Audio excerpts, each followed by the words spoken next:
next guest tonight is the co-creator of the hugely successful Worst Case Scenario books. The latest is the Complete Worst Case Scenario Survival Handbook. Please welcome David Borgenicht.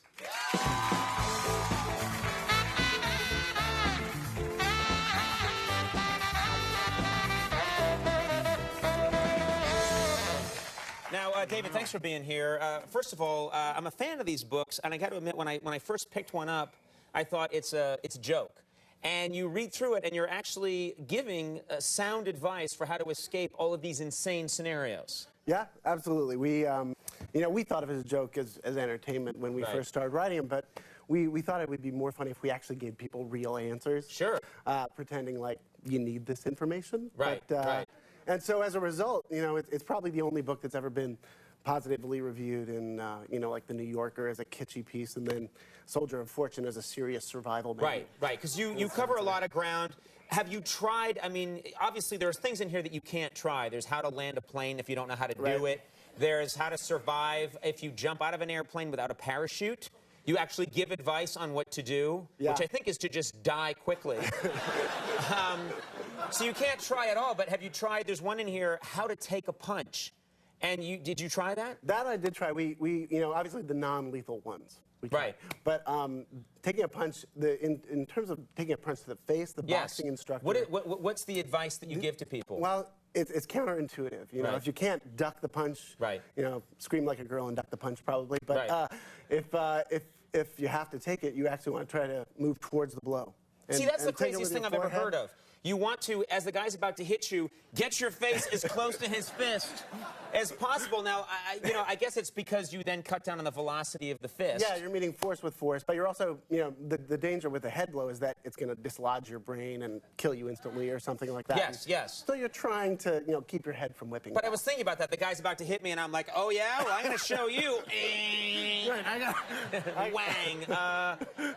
You talk about if you encounter gorillas, don't run. No. Now, I can never keep straight which animals... It's so confusing because they're always telling you something that you can't keep in your head, and there's so many animals in the animal kingdom that are dangerous. Yeah. But I guess gorilla's one you're supposed to... They're supposed to run like hell or don't run. Gorilla, don't run? Gorilla, do not run. You want to actually, you want to first of all, I guess, evaluate the behavior of the gorilla.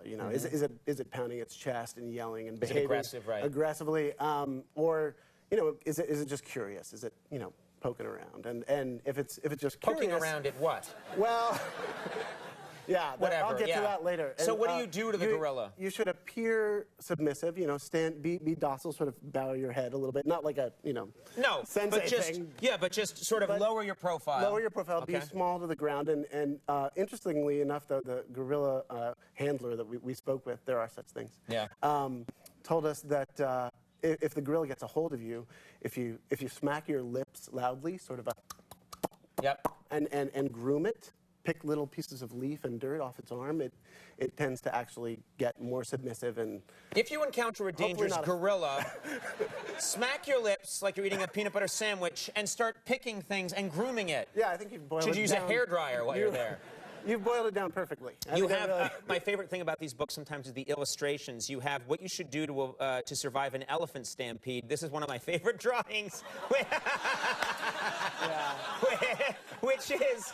which is to cover your face as if it weren't happening and lie underneath the charging gorillas. Go to your happy place, I think is what it is. Yeah.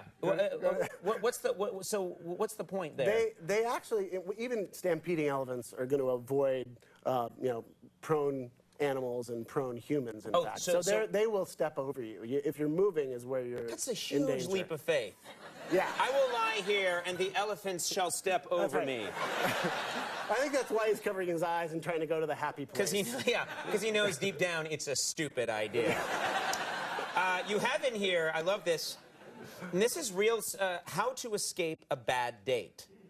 Tell people, if you're on a bad date, you actually give advice on how to escape a bad date, and tell people what that is. We actually, we thought, what are the issues with a bad date? You can obviously do the fake emergency thing, call a friend and, have them phone you back and pretend it's an emergency, but we wanted to get more interesting, so we actually found a guy who's a master of disguise, a former FBI master of disguise, and he told us what they do when they're trying to evade someone who's following them. You go into a bathroom and you change your appearance. If you're wearing a jacket, you remove it. If you're wearing a tie, you remove it. You slick your hair back. You're telling people that if they're on a date that they're not happy with, they should say, "Excuse me, I need to use the restroom." Go into the restroom and put on a disguise, and then come out and go, "I do not know where that guy went, but good luck on your date."